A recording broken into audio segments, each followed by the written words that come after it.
Ah, you must be Psycho Crush the Stalwart. Rasho speaks very highly of you. In fact, there is something that we should like to discuss. All will be revealed in due course, but I feel a change of venue is in order. Pray wait for us at the foot of heaven on high. Yeah, buddy! Okay, let's go, let's go. It's happening. I feel like I've been wanting to do this for so long and now it's happening. Because this was actually one of the reasons why I picked the game back. It was like one of the features I heard about.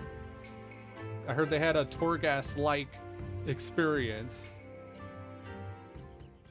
And I drug my feet getting into it because I knew it was gonna turn into me like trying to no-life it all the time. And this is something I'm actually being protected from off stream because I can't play this unless I'm streaming it because I've been streaming it. Because I think I would probably get pretty dank. I'd probably get pretty sweaty sitting here eating chips trying to get through that Necromancer title.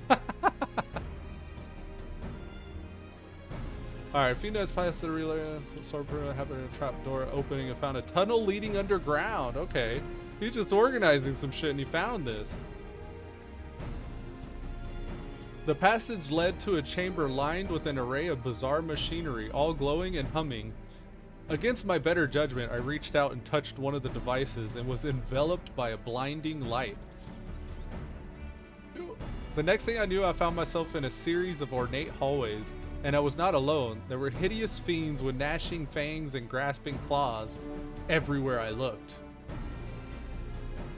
It was all I could do to run for my life until I chanced across a shining orb. As I approached it, I was once more blinded by light. He doesn't look happy about that. He's like, we found him sprawled out hidden in the room below with the storage shed. After he came to and shared his experiences, we examined the machines he found. It turned out they're a form of gateway that leads inside heaven on high, and therein lies the problem. Oh God. He found another portal. Being from Eorzea, you may not be aware that this tower is on an island which stands as is regarded as sacred. It's believed that when the Kami first came to the Ruby Sea, they created Onokoro and built a heaven on high as a stairway connecting the earth and their home high above the clouds. The devout are loath to set foot on Onokoro for fear of incurring the wrath of the Kami. To enter the tower would be even a greater blasphemy. We Confederates, on the other hand, come and go as we please. Since no one else has settled in this island, we claimed it for ourselves. It takes more than a few silly folk tales to scare us off, after all. You heard about Indian burial ground shit, man? But imagine what would happen if people who do set store by such tales learned that we'd be poking around in heaven on high. If they heard we were claiming this as holy ground was in fact filled with hellish beasts. If they heard that we were claiming that this holy ground was filled with hellish beasts. Imagine what they would do. At best, they'd never trade with us again, and most fanatical among them might be bold as to come over here with anger in their hearts and murder in their eyes. The city must be cleansed. However, we dare not ignore the threat posed by the Denzians of the tower. If Kayusi could escape, what's to stop those creatures from doing the same? Therefore, I would conduct an investigation quietly. If we dedicate large numbers of Confederates to storming the tower, it won't be long before the people start asking questions. On the other hand, few people would notice the absence of an outsider such as yourself. And when the fighting starts, you alone are worth a dozen or more of my best men. One more thing, strange magics govern the tower, suppressing the strength of all who enter. But if anyone can overcome such hindrances, it's you. For what it's worth, I shall be on hand to provide what little assistance I can. I will leave the exploration of the tower in your capable hands. Just leave it to me then. Yes, I will smash it all. I will crush it like a psycho. Kyusi may not may not be the fighting sort, but his knowledge of heaven on high should provide useful. Well, let's do this. I will also be operating the teleportation device to provide entry to the tower. Thankfully, you will be much better prepared to face the horrors that lurk within. When you're ready, come find me by the storeroom. Let's go! Let's go! We're gonna do it! Yeah, buddy. Alright.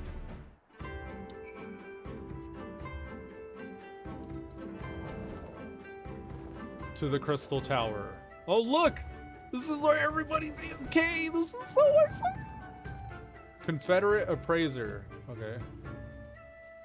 I take it your preparations are complete. Before you enter Heaven on High, I should tell you more about the magics that Rasho mentioned.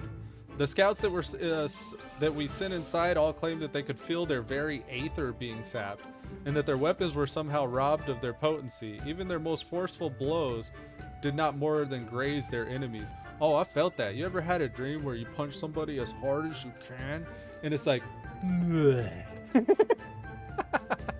or you try to scream at the top of your lungs and you're like, ah, ah. Yeah. I know. All right, intimately. I'm not sure what he said, but intimately. When you're not sure, just go all in. Just commit fully. Is that so? How strange. How weird it is. This kind of enfeebling magic can only be activated by... Excuse me, I have a tendency to ramble. This is hardly the time for me to start hypothesizing. Luckily, there's a way to circumvent the tower's magical field to some degree. Please, take this with you. It will allow you to wield what is known as the Empyrean Aether Pull Weapon. Yes! Give me that! I love the way my dragon perches on my shoulder. At first, I thought it was my armor. I was like, wait, what kind of armor is this?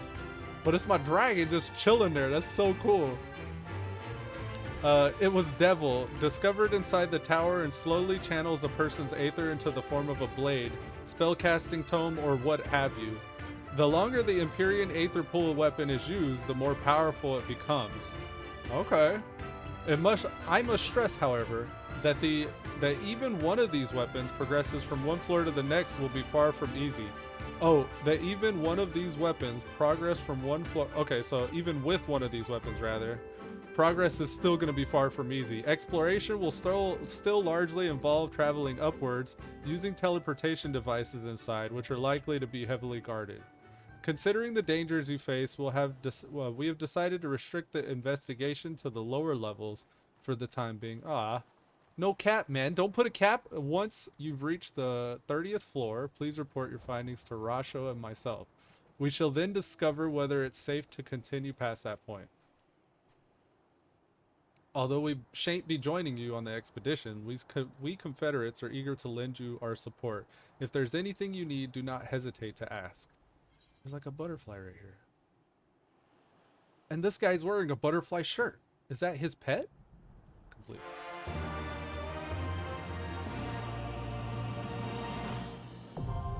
Heaven on High is now accessible. You now have access to Heaven on High. You may enter solo or in a party of up to 4. When speaking with Kyusi, you will be given the option to enter with either a fixed or a match party via the matchmaking system. You must be a disciple of war or magic of level 61 or above to participate.